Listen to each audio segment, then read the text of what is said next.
What's up, Average Dad fans? Welcome back to another video. And today's a tricky one. Today there's a lot of pressure on me because I feel like I'm being watched by my big brother or some overlord. Today I am reviewing my MacBook Pro. Now, why do I feel pressure?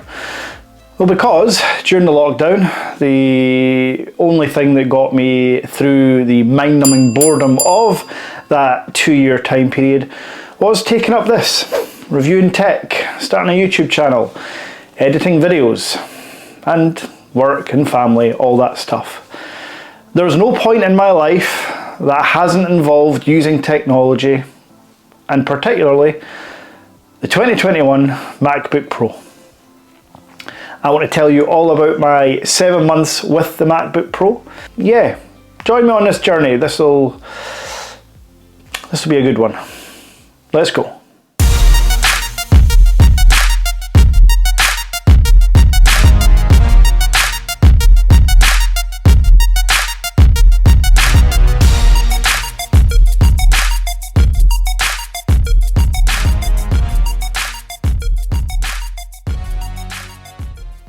Straight off the bat, you all know what this MacBook Pro is, what it does, but I'll quickly run through the specs of my device.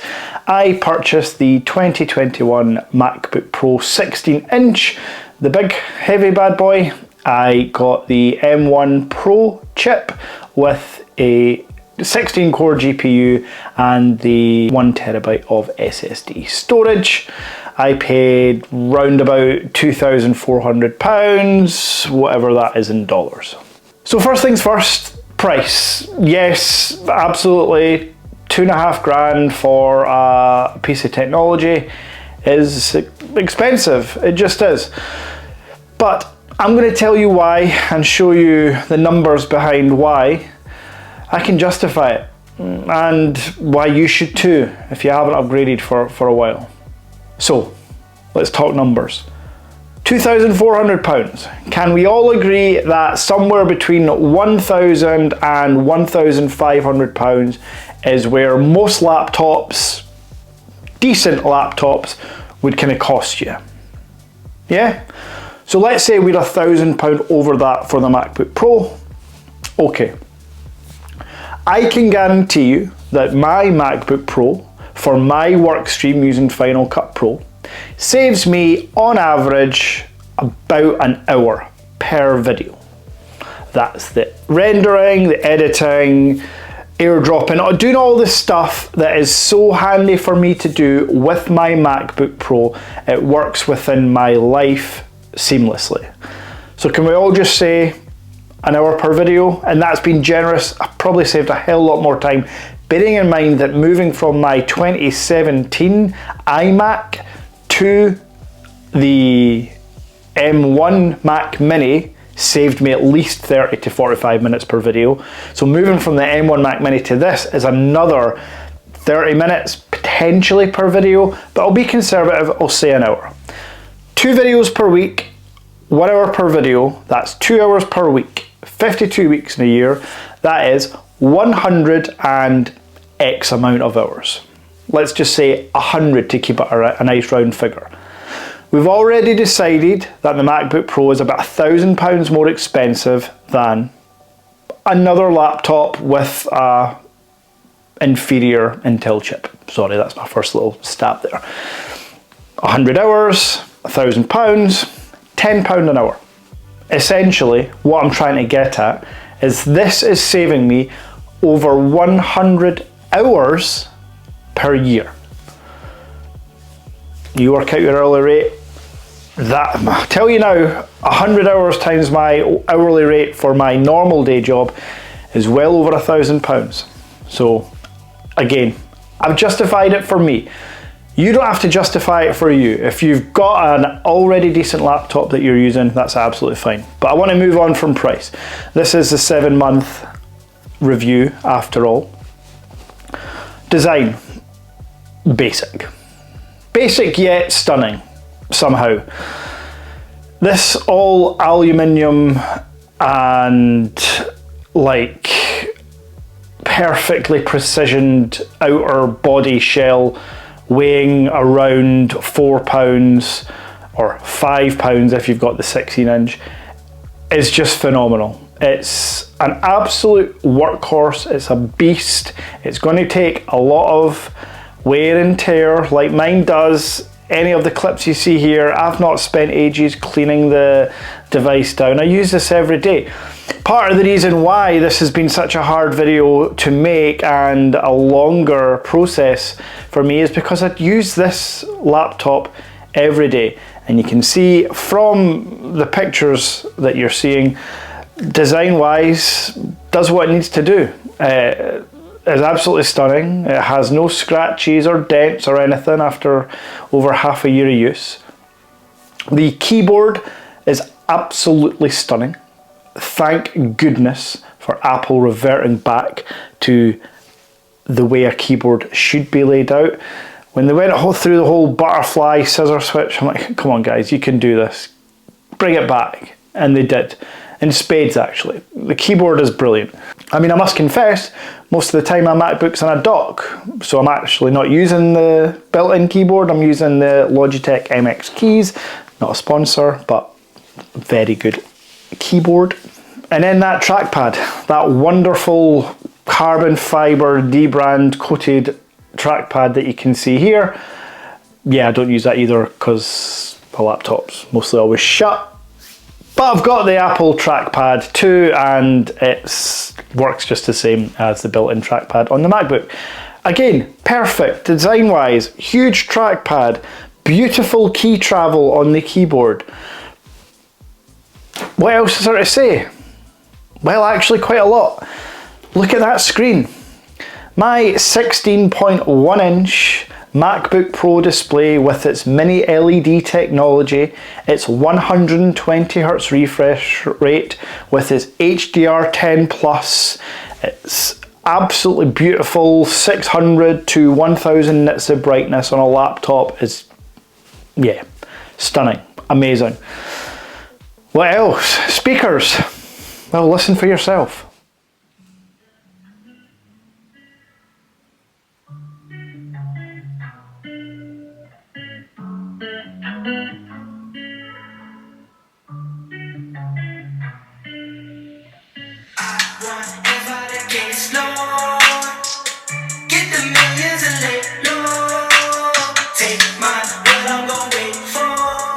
Yes, those were the speakers from a laptop.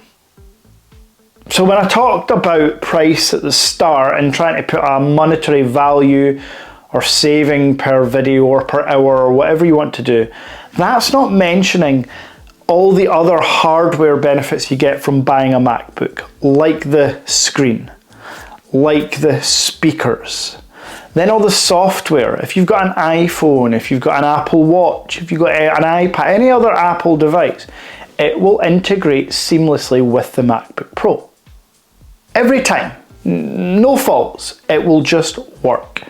And then when your work stream is, like I'm editing this video you're watching behind me, weird Inception style thing going on here, but Final Cut Pro seamlessly works with the MacBook Pro. It's unbelievable.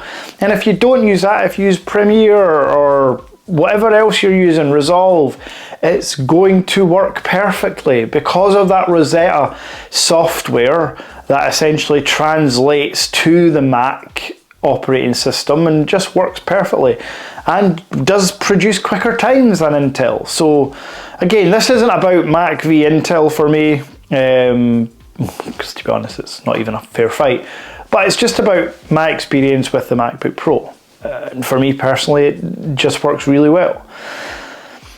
I was trying to think about what the MacBook Pro represents, and to me it just represents, without getting too cheesy, like perfection in that it's not trying to be too fancy. It doesn't need a dual screen Asus.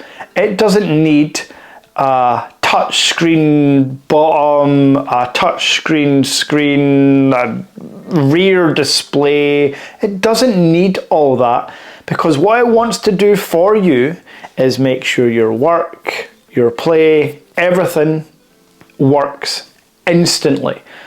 When you lift up the laptop lid with one finger, the screen will be on.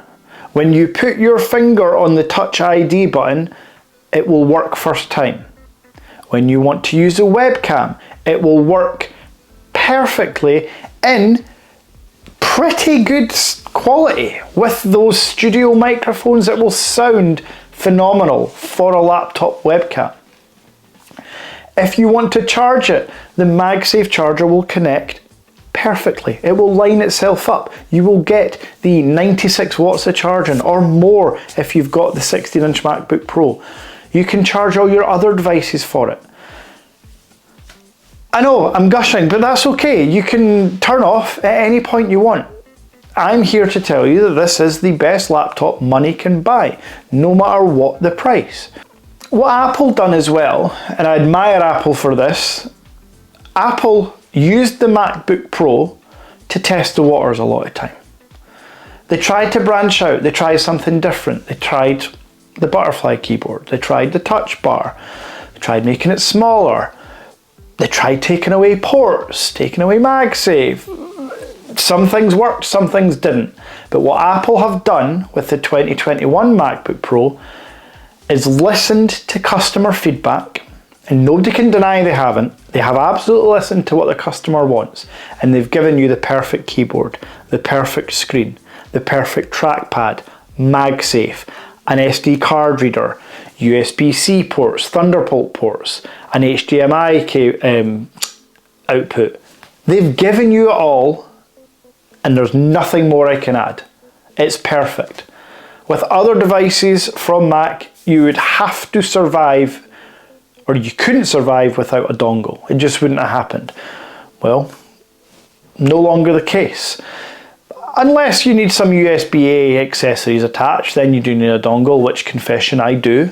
But could I go out and buy those same accessories with a USB-C connection? Absolutely. I just don't want to spend the money. So yeah, the only thing lacking is USB-A ports. I can survive without that. That's okay. And there's not a lightning cable to be found anywhere nearby on the MacBook Pro. Hopefully that comes to the iPhone soon. We'll see. Now the final thing, or one of the final things before I summarise I want to talk about here, is the battery life. Again, this isn't a competition. It's not fair to the competition. The MacBook Pro will go on internal battery only for a week. No, that's not an exaggeration. If you look at the average use of a laptop between 1 to 2.5 hours per day, yeah, this will go 7 days. No sweat whatsoever. I can use this laptop for 10 to 12 hours, not on charge, downstairs in my kitchen when I want to work and look out at the beautiful sunny Scottish weather, which isn't very often, and have no worries. That's web browsing, that's working through Office 365 products, watching YouTube, doing a bit of video editing, listening to Apple Music, doing all things productivity wise, full day, no problem whatsoever. I challenge any Intel based laptop, any Microsoft Surface, anything, to try that. I dare you to go for a weekend away and don't take your charger. That's what I do. That's what I can do. I could leave for a long weekend and not worry that my laptop will not last that full weekend. And again, how much does that peace of mind cost you? What's the value of that? That's where I'm at. So Again, this isn't a whole video on justifying the price of the MacBook Pro. The price is what it is, and for me it's the right price point. This is about telling you that after 7 months I have had zero issues with the device. After 7 months I still love the device. Yes, it's not the sexiest device, but can't tell me that little D-brand carbon fibre skin doesn't get you tingling a bit. And I can change that whenever I want. That's okay. So, 7 months with a MacBook Pro. I look forward to many, many, many more months. What Apple have done this time is actually made a 5-year laptop. Yes, I kid you not. I am putting it out there right now, this laptop will last me at least 5 years because the M1 Pro chip, all the internals, all the hardware have made it so. Apple have built the perfect laptop at the perfect price for the perfect customer. Thank you, Apple. If you've enjoyed this video, you know what to do. If you want to see more content that doesn't gush over Apple for quite so long, check out my channel. Lots of other videos. Catch you soon.